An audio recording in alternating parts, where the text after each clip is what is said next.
morning and good evening, everyone. I think there are a couple of folks who have joined across the globe also. So good morning to you, them. Good evening to people from India.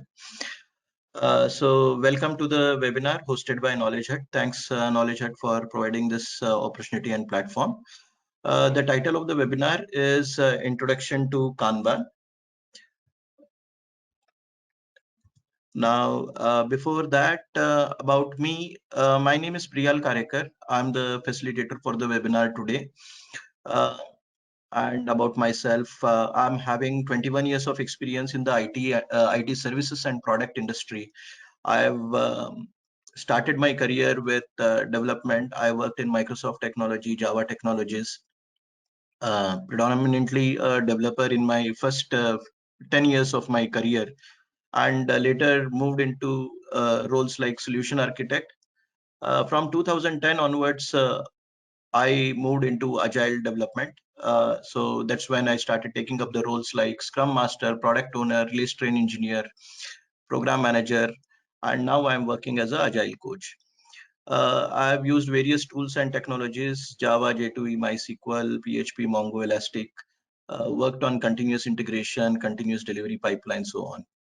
So my expertise is in guiding the engineering teams to build cloud-based application solutions. I currently coach the engineering teams on Agile, Scrum, Kanban, and SAFe. I professionally trained around close to 400 folks in SAFe and Kanban. When you look at this picture, do you feel that you've been in this situation before? And I'm from Bangalore. I've taken this picture from Google Images from Bangalore. And what do you think is happening here in this picture? What do you think? Can you provide your responses on the chat, please?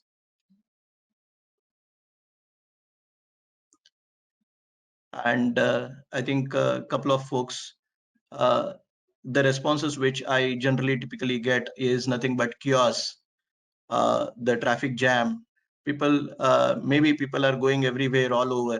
And this is our typical, day-to-day life when we are going to office, right? Now, have you ever wondered what we can do here? Okay, so in terms of what we can do here, generally there are a couple of things which we can do here. One is the feedback which I get typically is, okay, can we have some traffic lights? Can we have carpools? Can we do carpooling? Or can we, use public transport? And maybe can we follow some kind of a lane discipline? And that is what people say about this particular picture. Now, is there anything else which we can do? A couple of folks say, okay, why don't we build new roads? Why don't we increase the size of the lanes? And why don't we, construct new flyovers or new trains or metros or whatnot? Now, the question which I'm asking here is, okay, what does it take for us to build new roads? What does it take for us to build new flyovers? And who's going to fund that? And what is the cost for it, right? So in terms of the cost or who's going to fund that, okay, it is an enormous amount. And depending on which country you belong to, which government you are going to deal with, it is going to take from at least a year till 2 to 4 years to get that done, right? Now, till then, how are you going to manage it? If you look at the demand for this road is more than the available capability or capacity of this road, right? So the demand is more, and people using this road, people are using quite often this road, and there is a lot of demand for this particular road. Now, if you look at a similar situation is there in our organization also. And when you see, we are building some systems here, and when you build the system, our goal is to get the requirements from the business, do some system analysis, do the design, do development, do testing, then deploy, etc., right? However, what is happening is our situation is at the bottom here. Now here I've tried to give you a visualization in terms of what is happening at every stage of our workflow. So in terms of business requirements, there is a stage, and there are various steps which are involved, and the capacity is constrained. So if you look at the height of this particular block, wherever capacity is written, the height is nothing but the available capacity. Now when I talk about capacity, you can think capacity is nothing but the capability of delivering the output, right, of a team.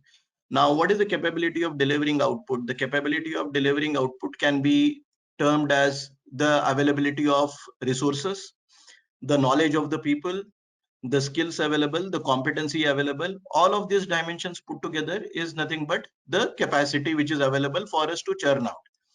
Now in this situation, every stage is having its own capacity, and there is a bottleneck. So the output is less, whereas the input is more here. If you look at, there's more input and the output here is less. So where is the bottleneck? Any thoughts? Can you provide your responses in the chat if you are able to understand where is the bottleneck? So generally, when I look at a couple of these responses, the bottleneck is at, the testing phase, because if you look at, the testing is lacking the capacity and the number of resources possibly are less. That is what is the initial thought, right?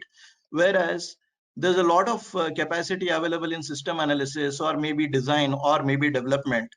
Okay, there's a lot of capacity available, but by the time testing comes, we have less capacity, and your throughput, or the rate at which you will deliver, or your velocity in terms of your scrum, right, is nothing but here is constrained by this testing team. So as slow as your testing team is nothing but is your velocity of delivery. Now your test is nothing but your bottleneck, and what are the options which you have to resolve this bottleneck, what you can do about resolving this bottleneck. And I think we have this kind of similar situation in most of our organization. This is how the demand and capacity is, right? Okay, so if you look at what can we do about this, most of the time what I receive the answer is, why can't we decrease the capacity here from system analysis, or maybe the business requirements, or people who are gathering the requirements, or from development, and put that in test.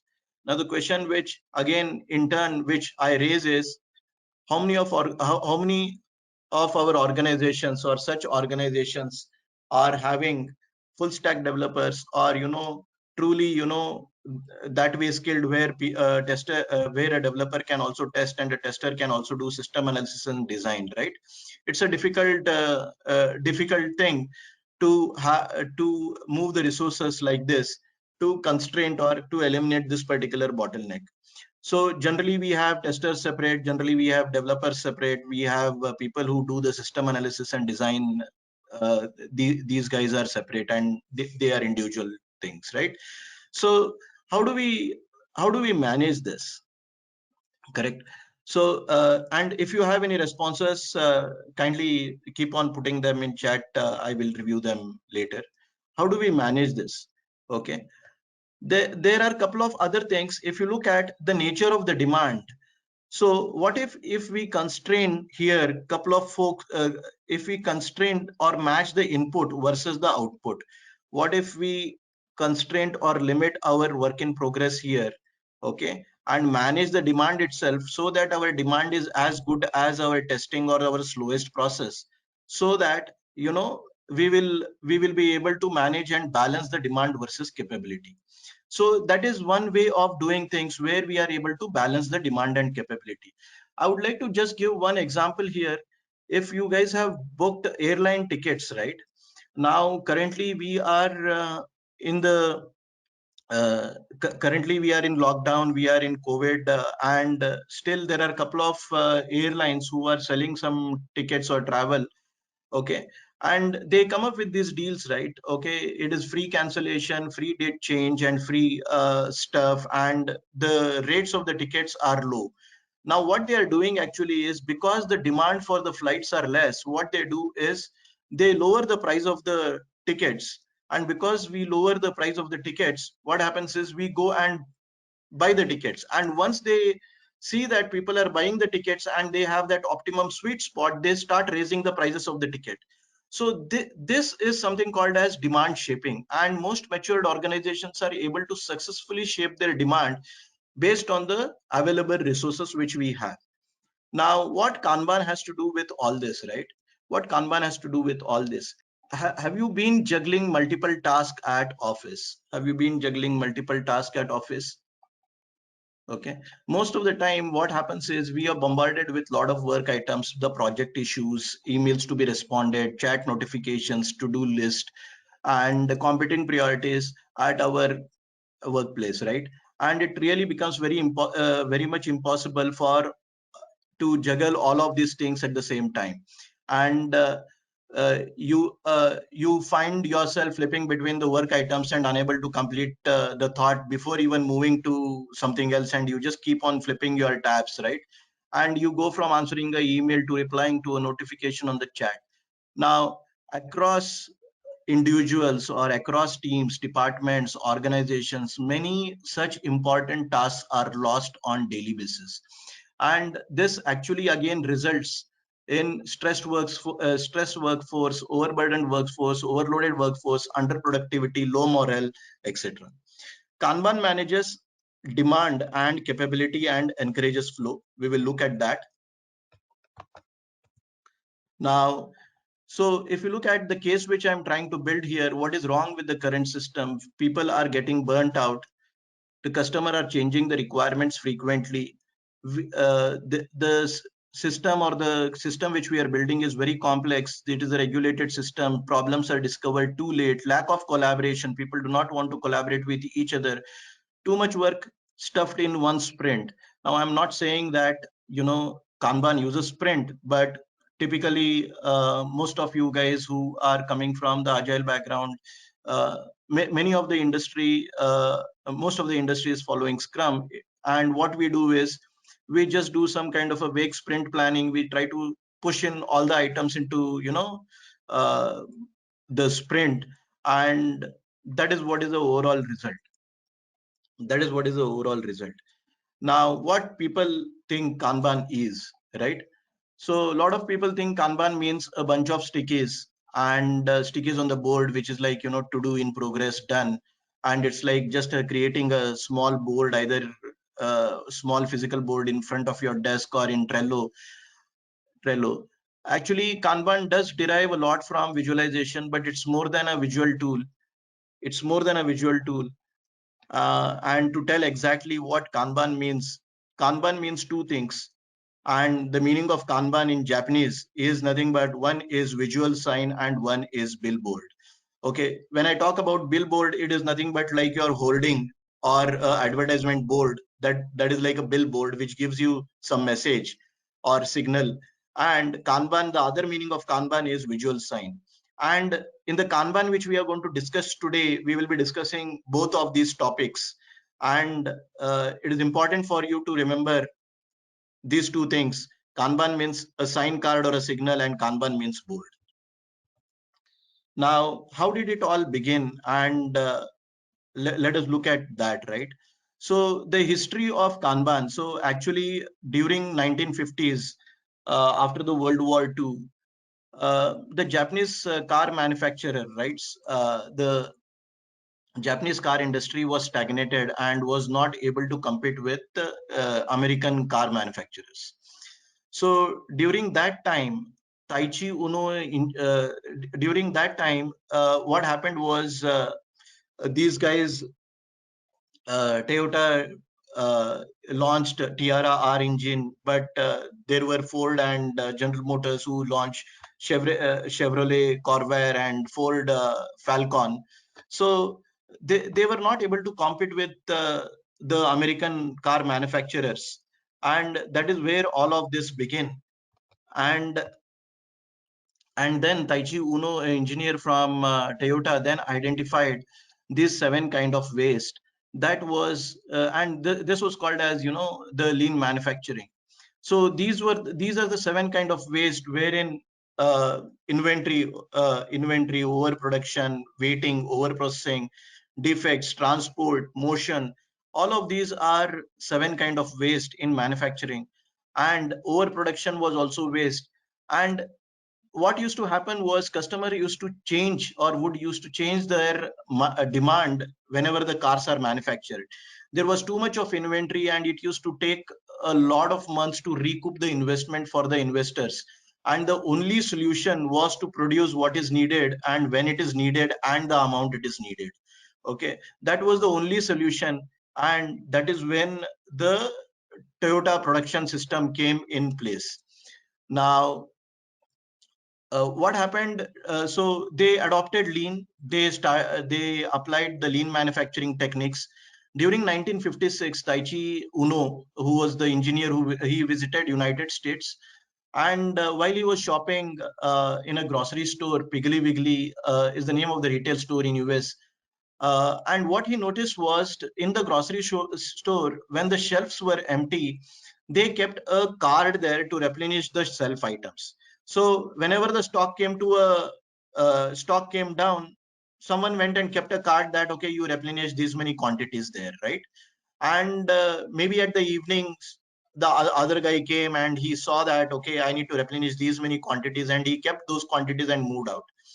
Okay, so he got the idea of that Kanban card there, and that is where the idea of signal card for raw material replenishment uh, came in mind for Taichi Uno. So what happened was, if you look at this particular one picture here, wherein what they did was, there is a red zone and there is the other zone, right? Where once the manufacturing reaches the red zone, okay, so that is when the cars will get manufactured, and every card is attached to a car. So what they did was, every car what they produce, they had a Kanban card on it. They manufactured the car, and once the car was sold, the card came back again into circulation. And once the card came back in circulation, they manufactured only in that quantity. So they started producing in small batches, and they call this as Toyota production system.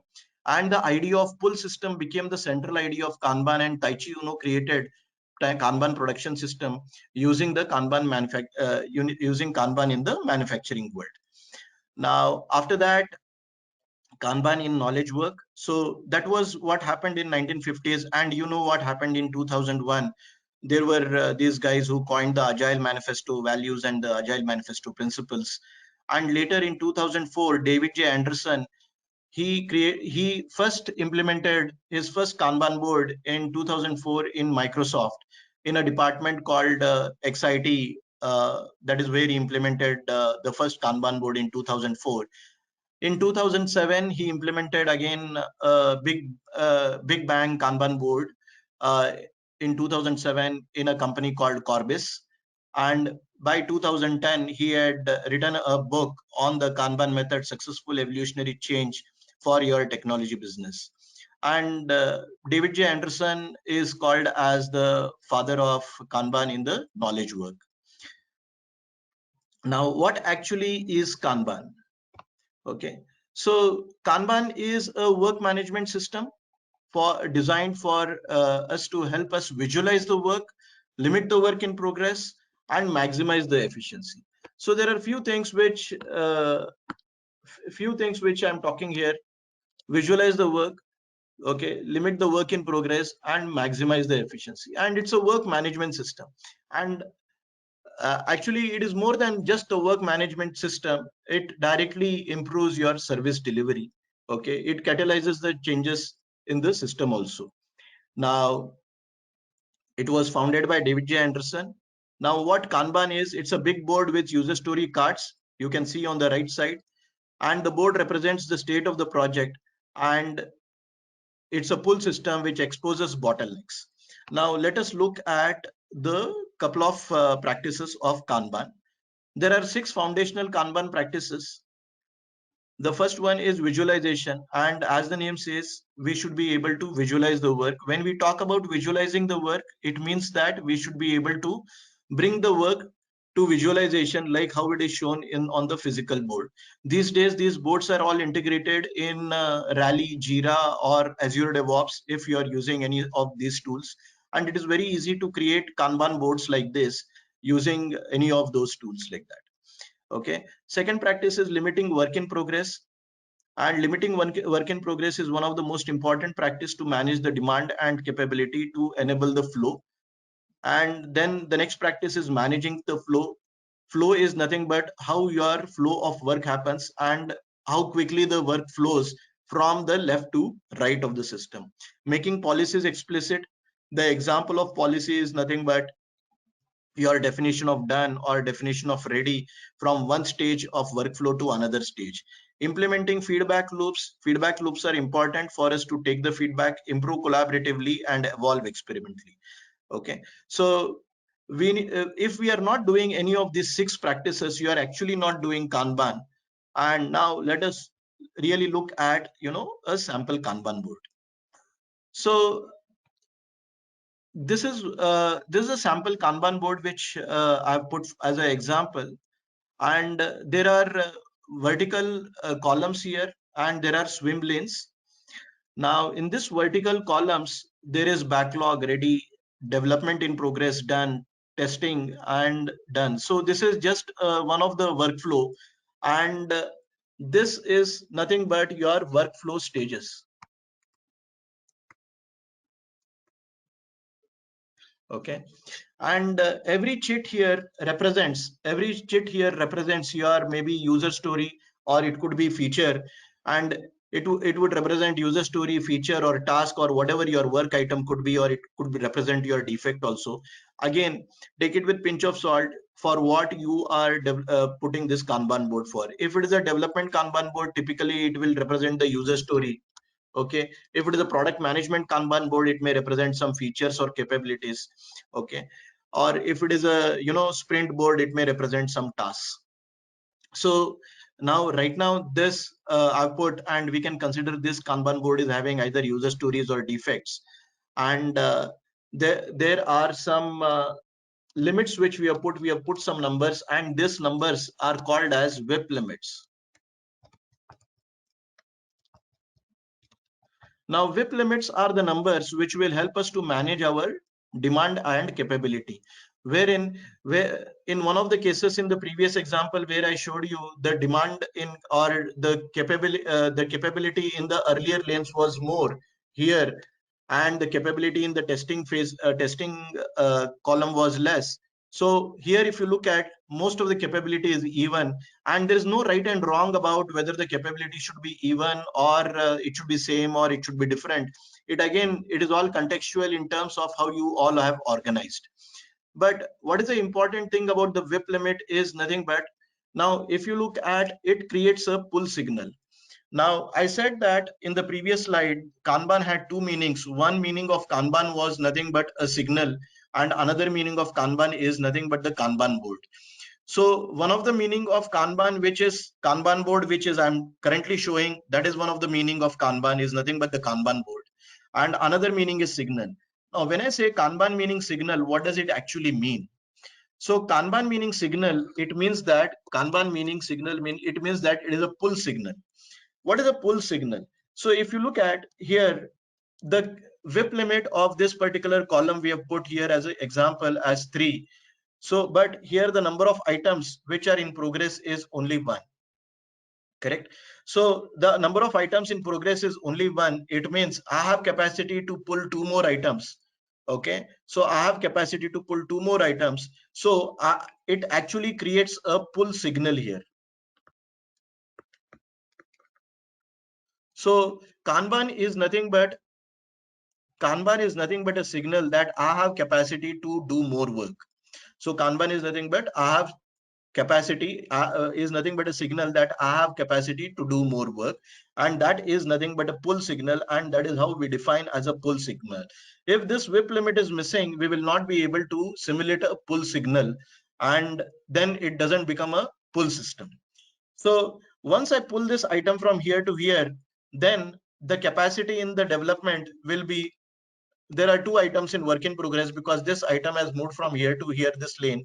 Okay, so what happens is, because the item because the development also is having capacity 3, there is a pull signal which can be generated from this column to this column. Okay, and we can pull one more item, because if the item is ready, we can start working on another item. Okay, but so we can start doing that. And similarly, if once we pull from here to here, we can have another capacity and there is a pull which is created here. Okay, so this is nothing but a concept of pull signal which can be implemented by placing WIP limits. The stickies on the Kanban board denotes the work items. There are different colored stickies to indicate different things. Different color of stickies indicate different things. For example, it may indicate that, okay, it's a high priority item. So that is why we kept it in a different lane here, in the expedite lane. It is a fixed date item. It means that that needs to be delivered on a particular date. Maybe there are some GDPR guidelines which we need to meet by this particular month, and you want to release those and you don't want to forget them, and hence fixed date, the line is different. Then there are a couple of standard items. Standard items are nothing but business as usual user stories which get prioritized, right? Okay, they are all standard items and they can move in a different lane. And there are some intangible items. Intangible items are nothing but which will give you some value way later, but they are not so urgent and they are little low priority at this moment of time. Couple of examples of intangible item, maybe, you know, implementing your continuous delivery pipeline. Maybe you want to do some automation, or you want to increase your automation from, you know, 70% to 80% of code coverage. Those could be your intangible results. But if you don't do automation, you will not be able to go to market faster, and at the end of maybe 6 months or 7 months, that becomes critical for your business. Okay, so this is a sample Kanban board. Now what happens actually here is, when the Kanban team begins it works in this particular column. This is where the Kanban team begins it works. Okay, now here this backlog is set of options wherein they have a lot of items in this, and they can prioritize, or we call here in Kanban, replenish the items. So they do a replenishment meeting, which is nothing but like a prioritization meeting. Okay, and at this particular line, the Kanban team commits for the deliverables. So they start pulling the work as much as the capacity which they have, and they do not simply pull all the work and commit for it upfront. If you pull all the work and commit for it upfront when you don't even have time or, you know, bandwidth, then it is, you know, a recipe for failure. Now this is where they commit the work, and this is called as your commitment point.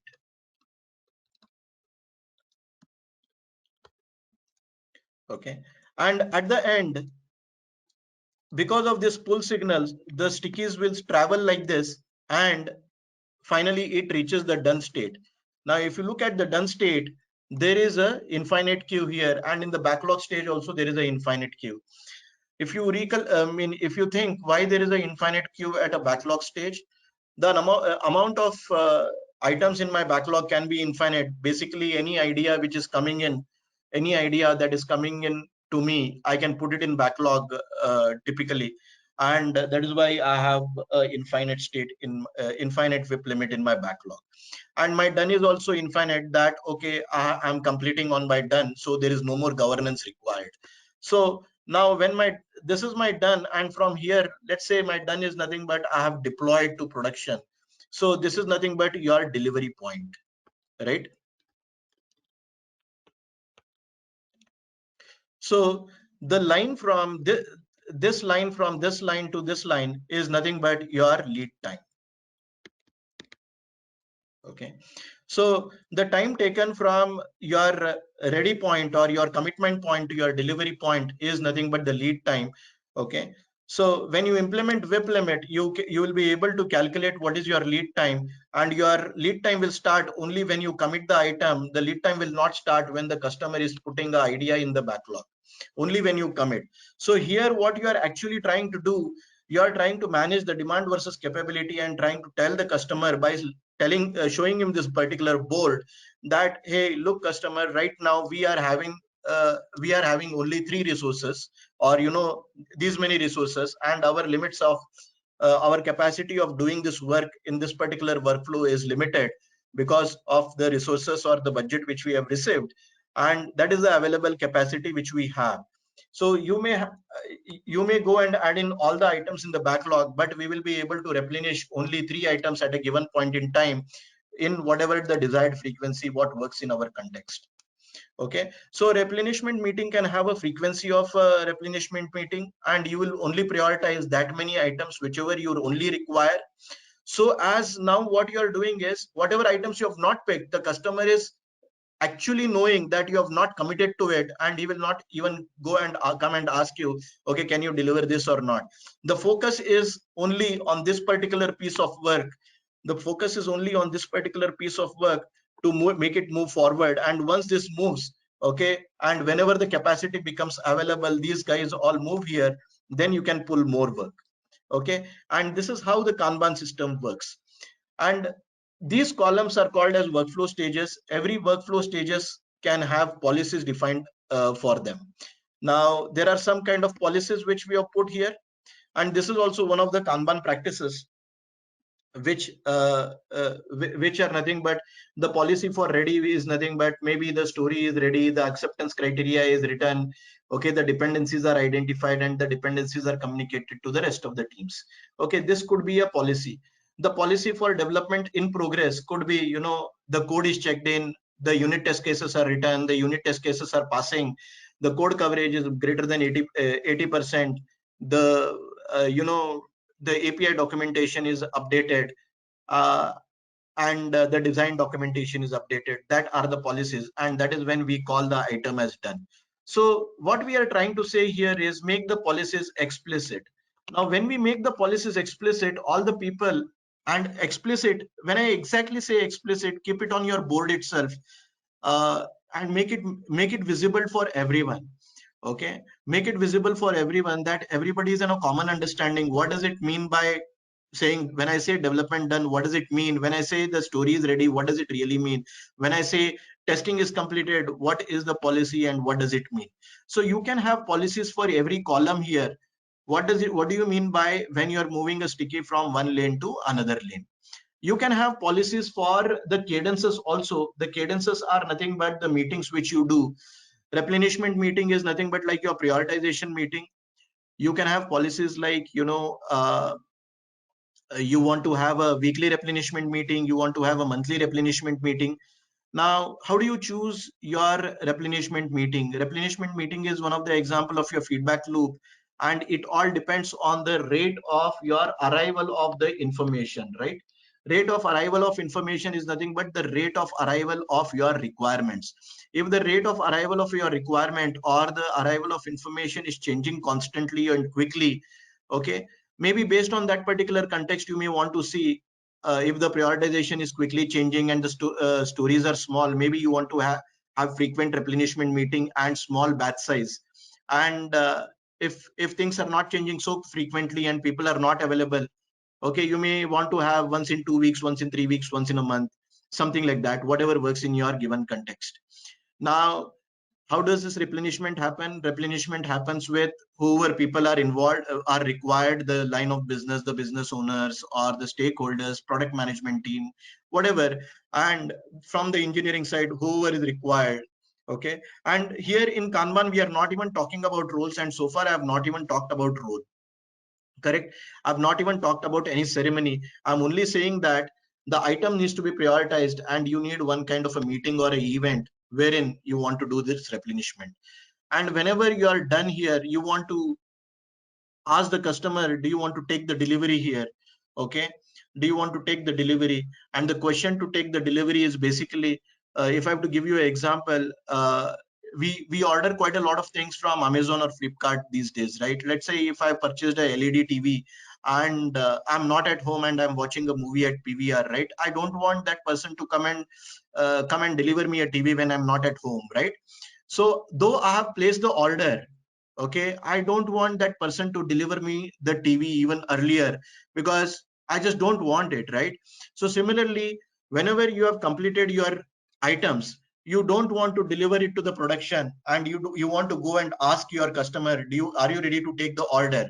Because they also want to prepare, they want to prep their line of business, they want to prep their users in terms of what are the new changes which are coming, what are the if there's any training which is required, and so on. So that is nothing but your delivery point, and between the commitment point and delivery point is nothing but your lead time. And because of the WIP limits, whatever we have put here, the team every day collaborates. The team every day collaborates in terms of what item should I pick next. So always there is a question that, okay, there is a capacity available in the development. Okay, which item should I pick next? Should I pick item number 1, item number 2, or item number 3? Okay, the fact that should I pick item number 1, 2, or 3? Now there is a conversation which is happening. Someone will say maybe we should pick item number 2, but someone says no, we need to pick the fixed date. Now, what is most important is what we will pick, and because of that pull signal, there is a conversation or collaboration which is happening in the team, and these WIP limits and these policies, the limits and the policies create a constraint on the team for them to self-organize around the work. So actually here in Kanban way of working, we create that constraint on the team because you have WIP limits set, because you have policies set.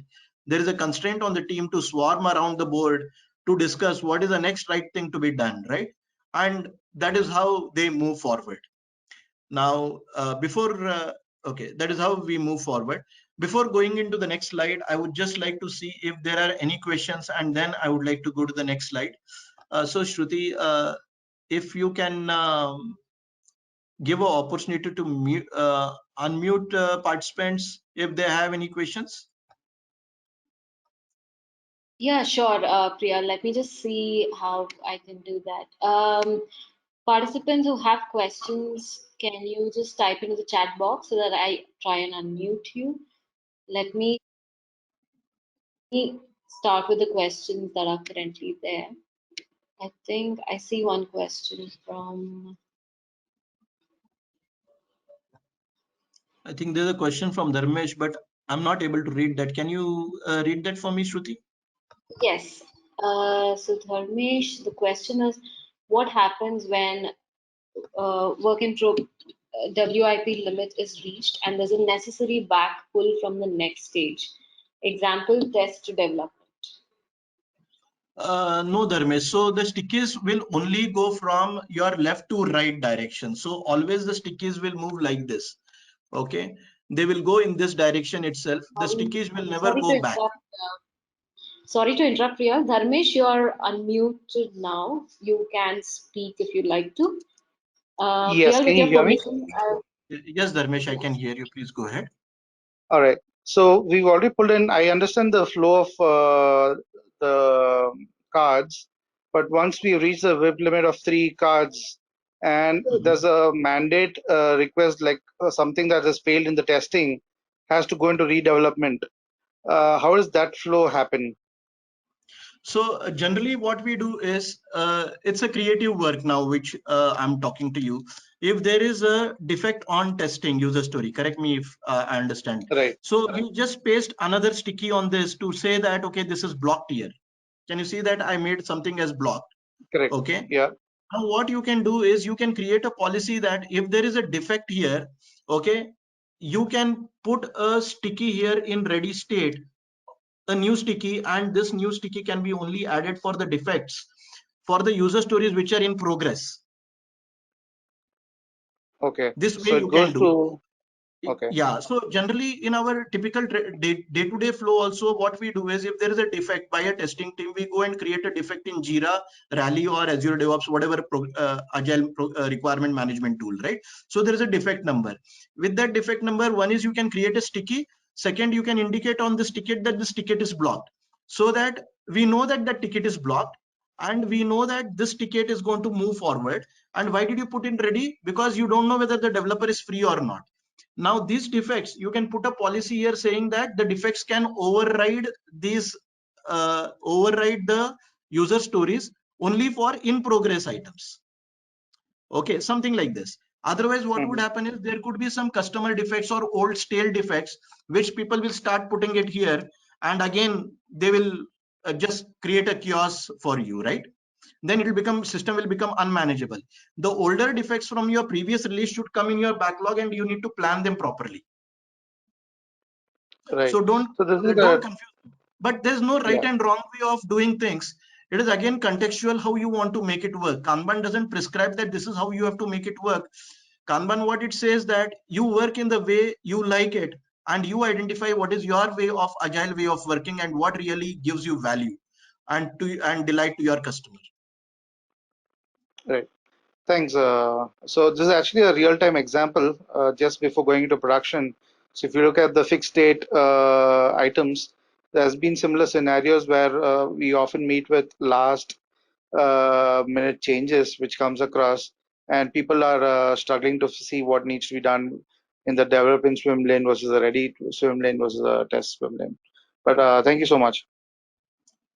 Thanks, Dharmesh. Any other questions, Shruti, we have? Yes, we have a couple of questions. Dharmesh, it would be great if you can mute yourself again in case you're not able to. I can do that for you. Yes, I've done that. So the next question is, so I'll actually go from the first question, Priyal. Shraddha Sharma, you asked if there's a chat option. I hope you found the questions tab here. In case you have any question, please let me know. I will unmute you as well. Chetan, you will get the webinar recording. You will find it on YouTube in a couple of days. Montaz, we will not be sharing the PDF with you, but like I mentioned, you can go through the recordings. Dhatri has a question. I'm going to unmute Dhatri now.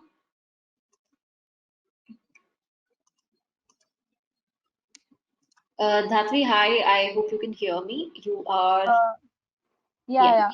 So I'm quite audible. Yes, you are. Yeah, audible. Yeah. So my question was, in the last stage of the intangibles, will that be included in my limit of each workflow stage? Yes, it will be included in your limits, but, and very good question, the expedite will not be included in your limit. Okay, and I'll tell you why.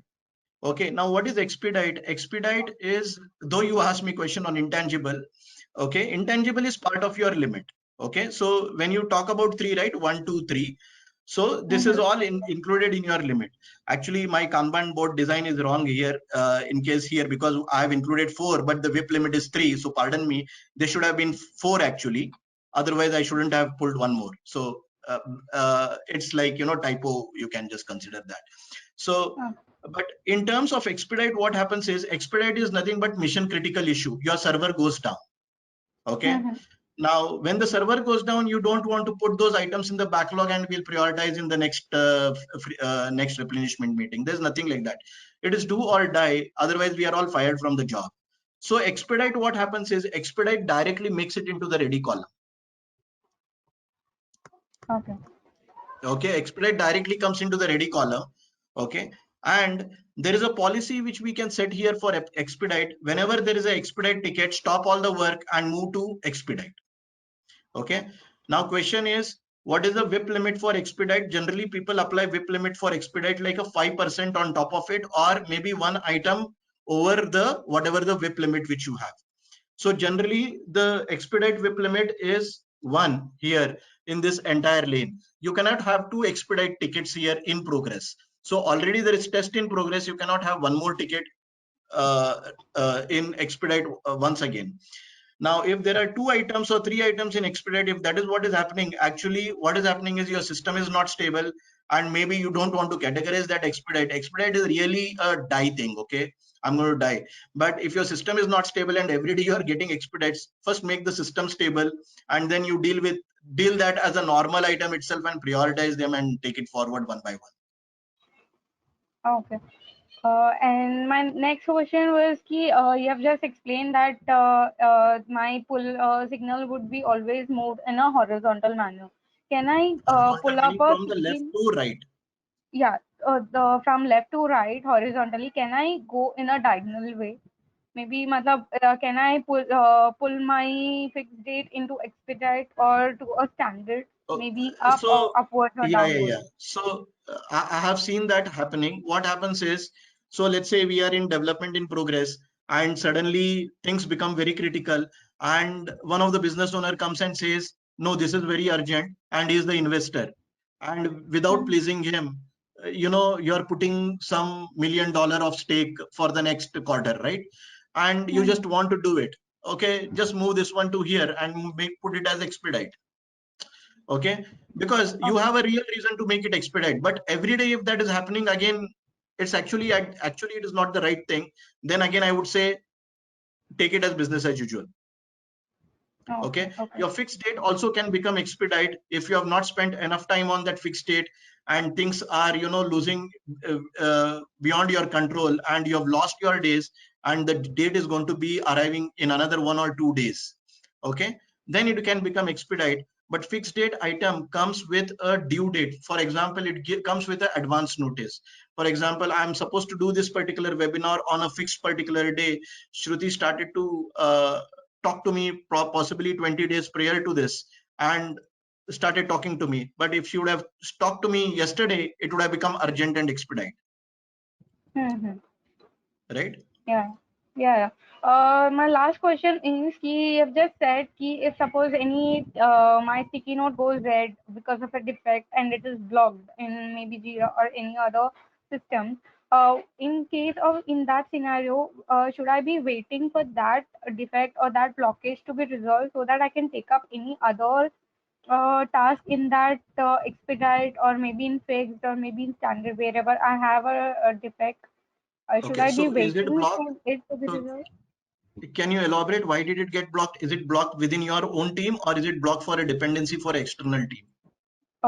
Maybe within my team or with the external team as well. Okay, Maybe there it are two is ways in a to deal with controlled it. environment or So uncontrollable let's say let's say it is blocked because you are waiting for some clarification from the architects, right? Maybe the architect is in US and you are working here, and it is waiting for a clarification. You are dealing with some very complex thing where you are trying to do messaging service, and the number of requests which are coming up, whatnot, and you require some architectural guidance, right? So at that point in time, if it is blocked, you just put a block here.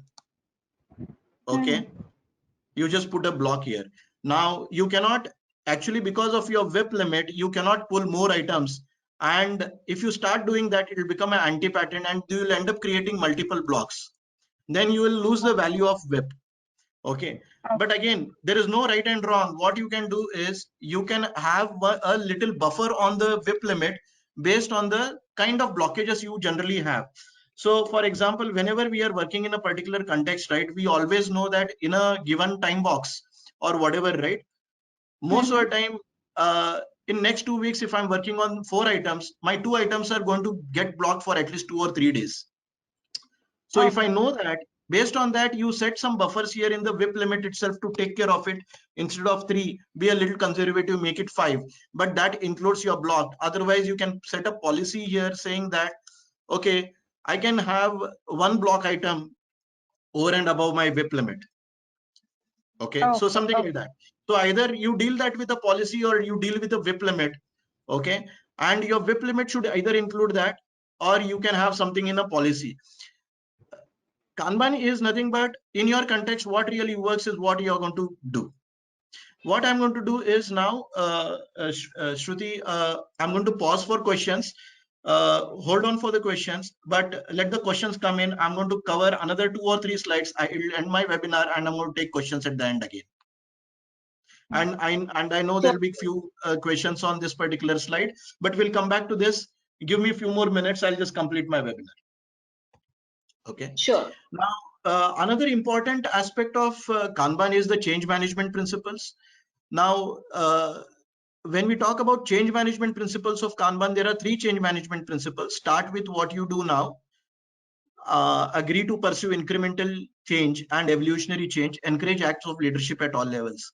Now, I would like to tell all the people here who are Scrum Masters, who are Agile coaches, or aspiring Scrum Masters or aspiring Agile coaches, try to understand this slide a little carefully. Okay, and definitely in the given webinar time, I'll not be able to do justice, but see what we can do here. The change management principle is nothing but how we can bring the change in the systems, right? Okay. Now, when we are implementing Kanban, our mindset, here we are talking about the mindset of Kanban. The mindset of Kanban is start with what you do now. So we are not saying that you need to do a sprint, you need to do this particular time box, you need to do this particular ceremonies. We do not talk about any ceremonies, any time boxes, anything here. We just tell you start with what you are doing now, understand what your current process is, what is actually practice, respect your current roles, responsibilities, and job titles. So we are not going to change anybody's role to from project manager to a scrum master, or scrum master to a PO, or project manager to a PO, or whatnot, right? Keep on doing whatever you are doing. We are going to respect all the roles. What exactly we want is someone need to give me the list of prioritized items, and maybe today they are doing it here, and let the same role do it. We don't want to call them as specialty role, and we respect all the roles and job titles. Okay, we also respect the processes. These processes or the workflow stages, we respect all of that. We are not going to change, and these workflow stages are in your own context. The next, that is how we begin, and we start visualizing our Kanban board.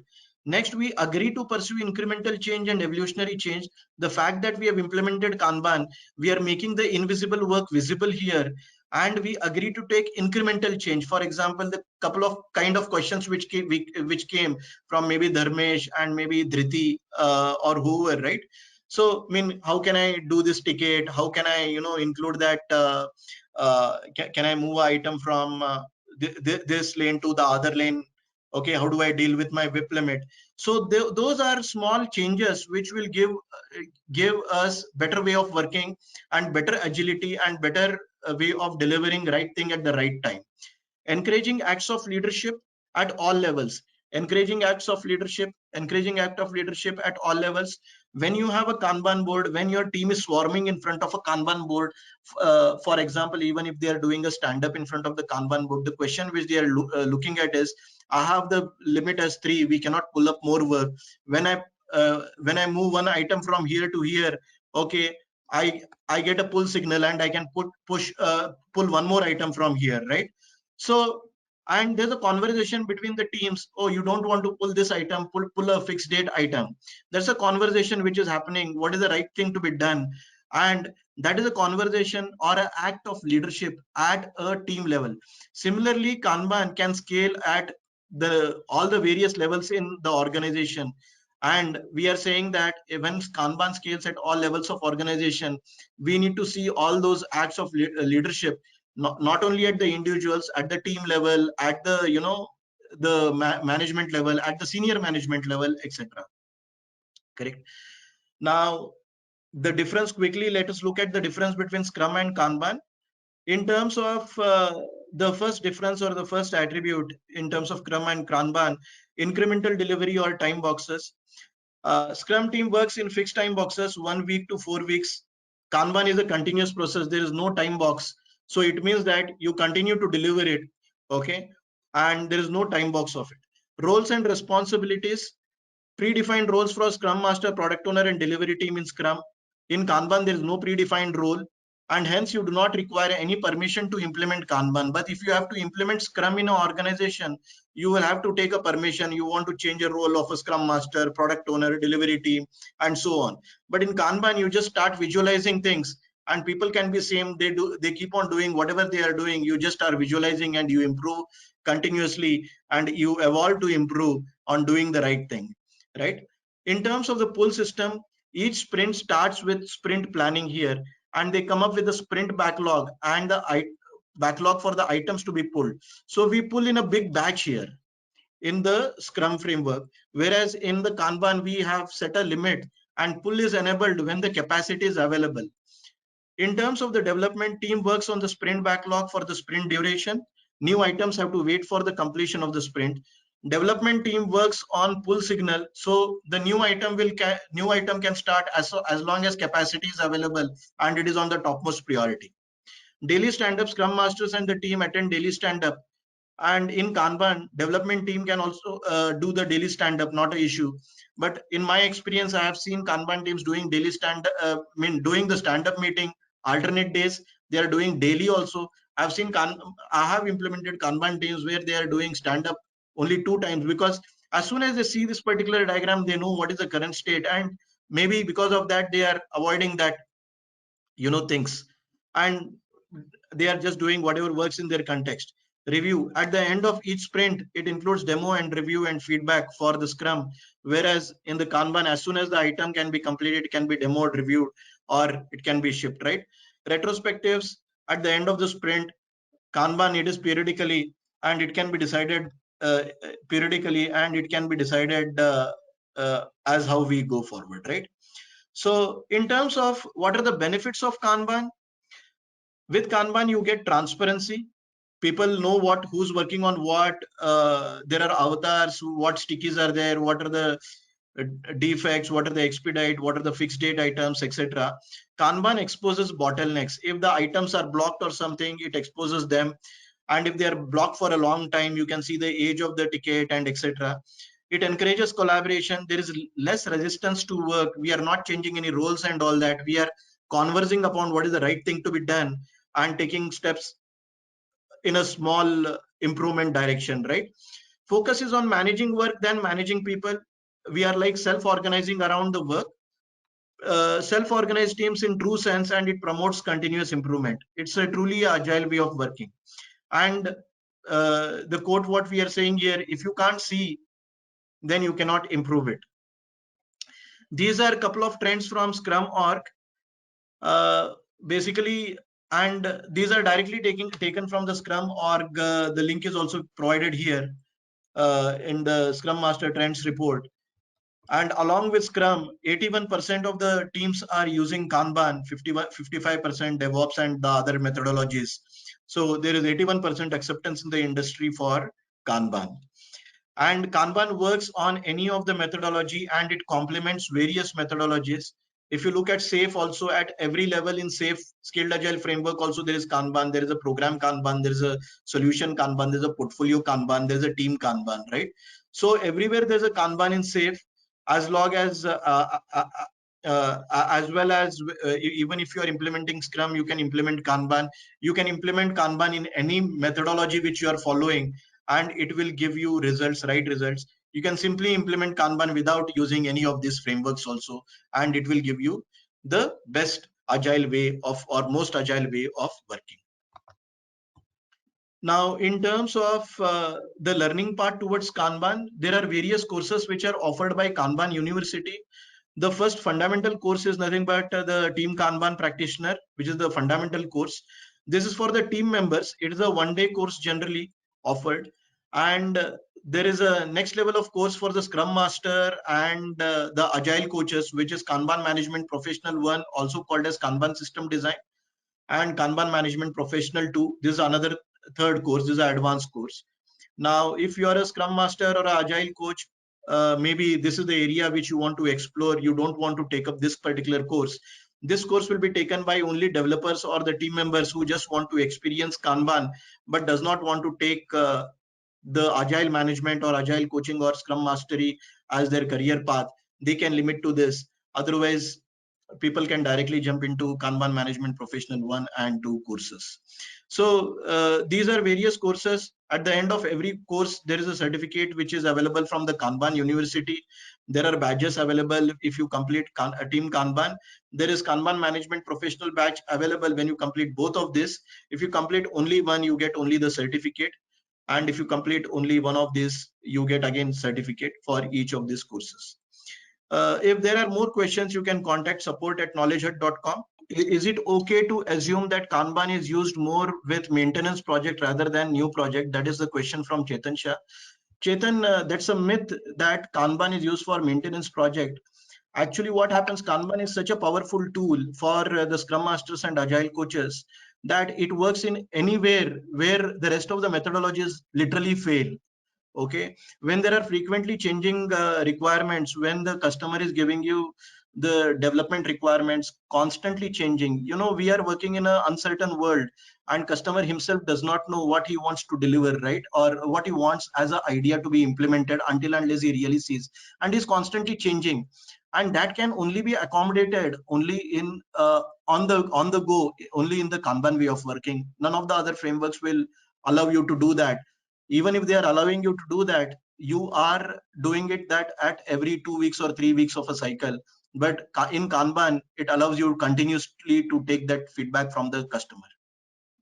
Hi, like basically what they say, like whenever we have a project from our company or this anything, so we discuss within our team and this everything. So whenever we say, okay, should we go for a Scrum or particular Kanban, people say like no.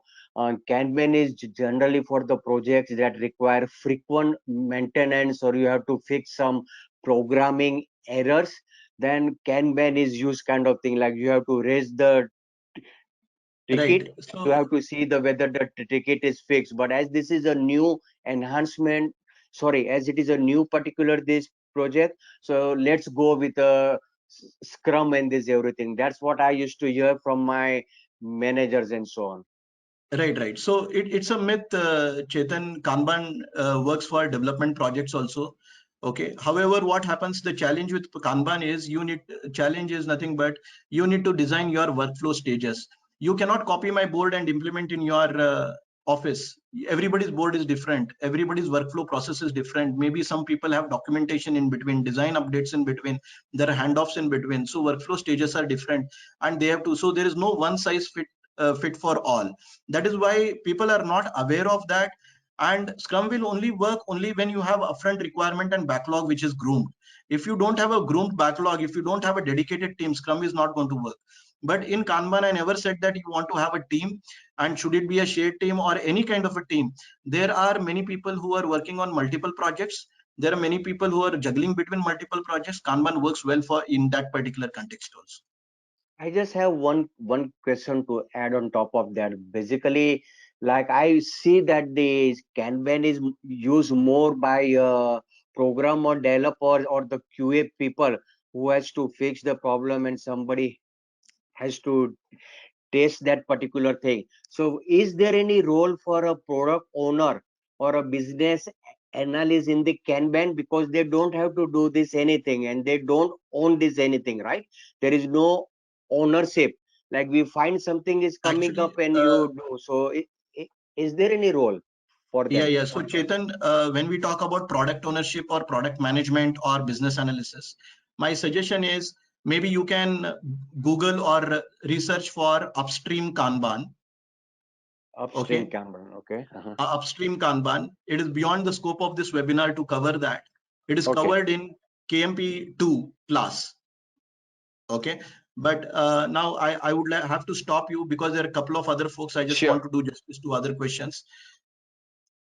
Okay. So Thank you for your time. Sundaram, yeah, thanks. Sundaram Palani says, if no task is available in development phase in ready status, what testing team will do?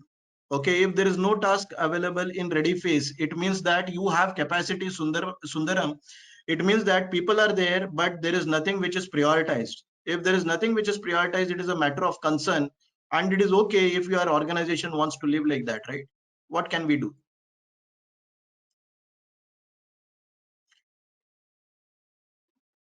Is that Would you what you like for meant? me to unmute Sundaram? Yes, I'll just Sundaram. unmute. Yeah. Yeah, Sundaram, hi. You should be able to speak now. Can you hear me now? Yes, Sundaram. Yes, sir. Thank you so much, Priyal. And yes, sir, we have a development. We have a project team. For example, that some testing members are also present in a project. So that time, if you are using that Kanban, for example, that some task is not ready, that particular development phase is not ready in done Correct. And you're condition. waiting for work. What should we do is the question, right? Yes, yes. So Okay, so why if you're means they waiting are for work, dedicated to the basically, team project. They are dedicated team. They are dedicated resources correct. allocated for the You're on an project. idle time, Sundaram. Okay, Mm, and your input queue is empty. So your input queue is empty. It means your upstream or your product ownership or your requirements are coming from the development team. They are delivering it slowly and you are ready to take the work, but they are not giving it to you. It means you are on waiting. You cannot do much about it. You want to only see that how quickly you can optimize your upstream flow faster. Now, if you look at one of the slide which I showed you, that staircase or where the water was flowing, the test was a bottleneck, but what you are saying is testing is having more capacity here.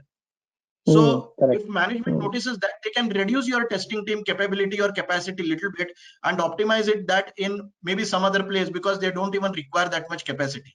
That's a signal which we can give, and people can save that much money there. They can put you guys on a different project then, if that is not the case. Okay.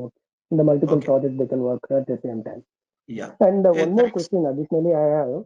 Hey, Is it Sundaram, okay? sorry, there are a couple of other guys. I would like to take questions from them. Okay, thank you. Okay, no problem. Okay, Punit Khandelwal says how to optimize the execution time of task in Kanban. Punit, did you mean that you want to optimize the lead time? And if you want to optimize the lead time, Punit Khandelwal. This is okay. Puneet, we should be able to hear you now. Yeah, cool. Am I audible? Yes, Punit. Yeah, so my question was more towards the problem where people are not doing the task in an optimized way, and rather than stalling the task into their own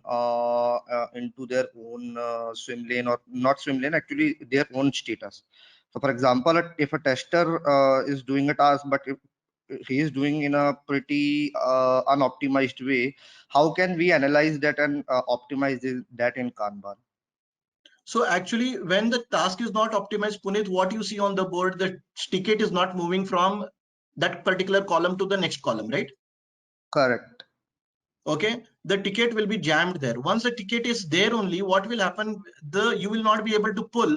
And if you don't service any of the column, when I use the term service, what happens is, if you are not moving items from testing column to the done column, okay, the entire system will get choked or blocked. Right. Once the entire system is blocked, you know that there is a signal that there is something which needs to do, and it is blocked because you know the testing is not able to move forward. Right. And you need to now identify why testing is not able to move forward. It is not able to move forward because maybe the environments are not available constantly, automation is failing, maybe the development team is not available for clarification, KT not given, whatever the issues. Now those are the problem solving areas which you need to address and resolve those issues. So bottlenecks can be highlighted by the Kanban board, but we need to take action. Okay, cool. Okay. Punit, thank you so much. Please go on mute. I'll go to Shruti. How many more questions we can take? Another 5 minutes or? Yeah, I mean, open to your availability. Okay. I'll just go for another 5 to 7 minutes. Then we can see. Chetan Shah says, let me just check. Chetan Shah, webinar will get certificate of participation, knowledge hut. We will take that offline. Shruti, please take Chetan Shah's question offline. Maybe it is for knowledge hut. Is there an exam for KMP1 and KMP2? Mautaz Zareen, there is no exam for KMP1 and KMP2. Actually, what happens in KMP1 and KMP2, we are talking pragmatically. We talk practically. We simulate practical situations and we experiment with Kanban and we simulate Kanban. We do not teach much of theory. So everything with experiment, and whatever you do in the Kanban class is all implementation of Kanban.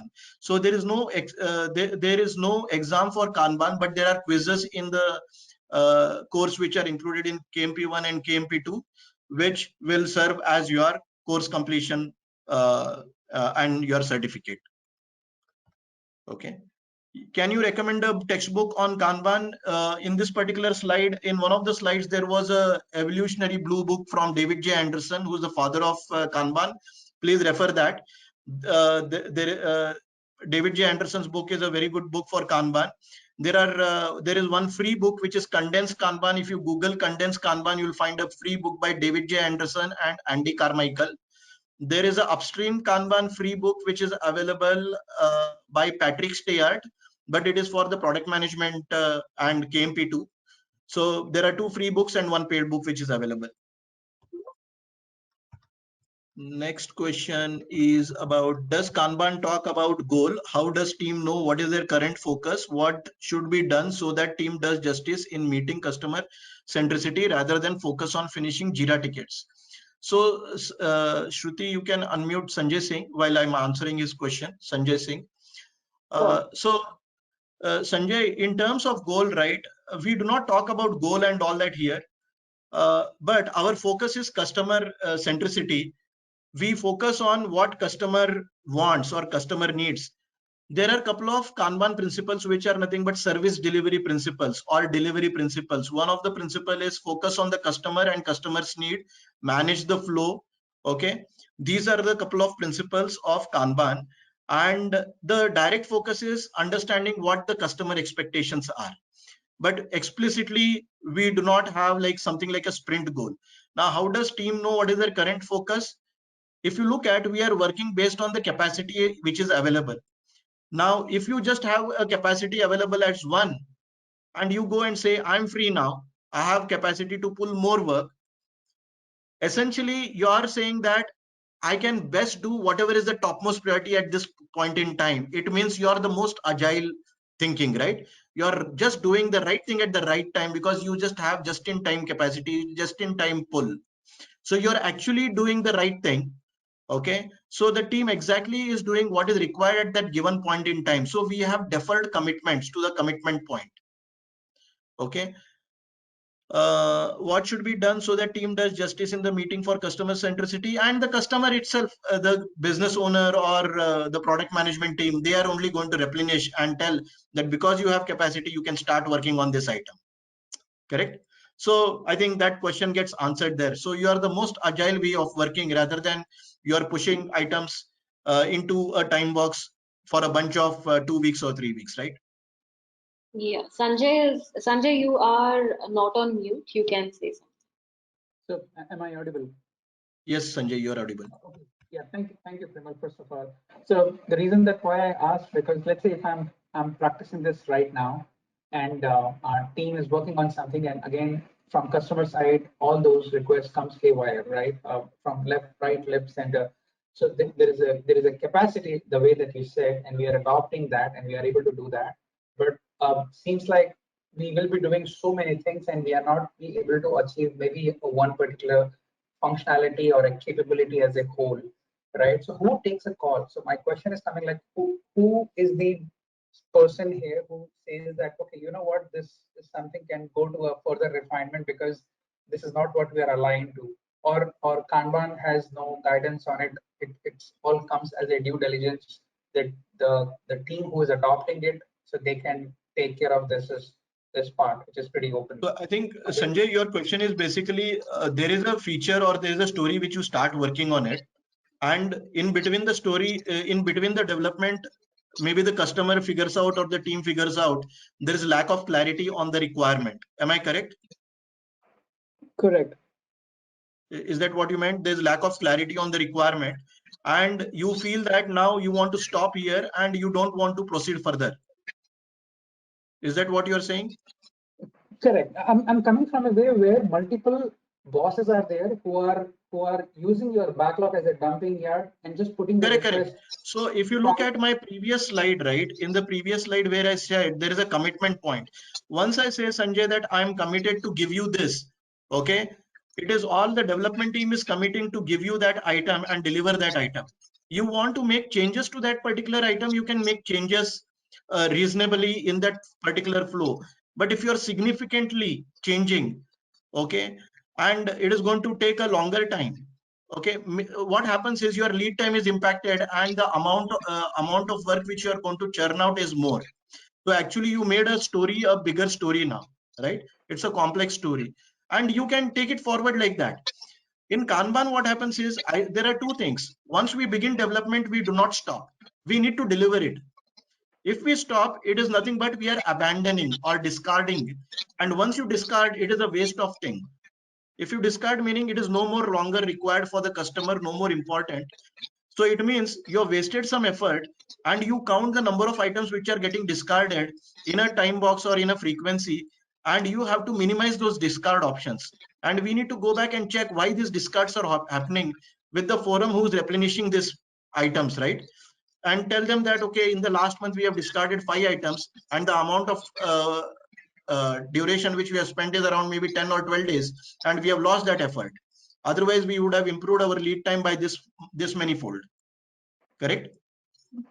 So got it. So like this is something which, if I try to compare, right, we do it something in a retrospective where we learn and we improve, and the feedback comes back in the backlog. Here in this Correct. is that you're talking, this is coming from more means team can do it and team can take care of this part, and Yes. any such comes. So abandoning so much requests are happening. So this is something which can raise a discussion. So there is no Exactly. such particular placeholder we are calling in a Kanban, but you can do it. You know, Yes, nobody's you can do it. So actually, if you are going to abandon it, you want to minimize those abandons, because once you start the work, you don't want to abandon, you want to complete the work. Correct? Fine. But So, there is and no if you such want to ceremony or include a event change, you can include a change, no problem. Okay. Okay, but there is no such event or ceremony happen which is calling out that, okay, guys, we need to assemble because things have gone totally out of blue in the last couple of days or something like that. The team can do No, any if quantity. it goes something wrong, if something is going wrong, then the ticket is blocked. Am I Okay. correct? If something is going wrong, the ticket is blocked. The ticket is not able to proceed forward for due to lack of clarity or whatever. Once the ticket is blocked, everybody is seeing the board, and the board is a transparent thing. Your manager is seeing board, you are seeing board, your product managers are seeing board. The question is, guys, this is blocked because you guys are changing the requirements. And the fact that you're changing requirement, this is blocked, and we are all choked. Now we need to do something about it. And that is what I said, one of the principles, right? It is nothing but the act of leadership. The team says, I'm blocked. The management says, okay, we need to do something about it. Everybody swarms around that and see what is the best thing to be done at that particular point. Should we even move it forward? Do we even want that item? That call needs to be taken, whoever the right person is. Okay. So Kanban board gives you the signal. Okay. Okay. Got it. I think Sanjay, let's move forward. Sure. I think one last question. In Scrum, I think Chetan Shah's question, in Scrum, we have PO and SM to handle any issues within a team. Who is generally in charge of Kanban board in case the team is not collaborating or communicating properly? So Chetan Shah, what happens is, the team manager or the Scrum Master, whoever it could be, or the Agile coach, who understands Kanban and who wants to implement Kanban, has to start visualizing the board, and he needs to start coaching the team in terms of how to use the board. That is one thing. Once you place the constraints on the board by creating policies and creating the WIP limits, putting those swim lanes, creating colors to the stickies, what actually happens is the team is given those constraints to discuss. Without that, they cannot even proceed forward. Once they have capacity, we are not assigning the team, okay, who is going to do this, he is going to do. Once they have capacity, they have to pull the next item in priority. Correct? Now, the fact that if he is not having that skill, he will pick the next item in priority for his skill. Correct? But So there is no now there is no PO, but there is someone who was already doing those requirements. That is why we are saying we are respecting the current roles and processes and job titles. We are not going to change their roles. Who was doing it earlier, that person will only do it later also. We are not just calling him PO. If he has been called BA, God bless him, we'll call him BA. Okay, but if there is any interdependency of the tasks, and if the person is not skilled and he pulls up the another task, so but the earlier task has to be completed, so how does that collaborating with thing works as such? Now, is this so we need to think whether it is a repetitive behavior. Is it happening for only one particular person, or is it happening for the entire team? If it is happening only for one particular person, it is a matter of fact that it is happening only, rest of the guys are able to manage. He is new to the team, and he needs some coaching and grooming before he pulls the ticket. So you need to guide him. But if it is happening for everyone, then maybe in your workflow you want to add a column called analysis, and you do a due diligence whether that story is completed, the dependencies identified. So before moving it to the ready, you want to have a policy saying that ready items need to have dependencies identified and prioritized, and dependencies communicated to the right team, architecture and design direction given and documented. So those are the ready items. So if it is happening for all the teams, then you can include a column which will help you to do that. If it is happening for one-off, then you will take that as a skill issue or a competency issue, and you'll help that person to scale it, level up, right? These are the two options which I can think of.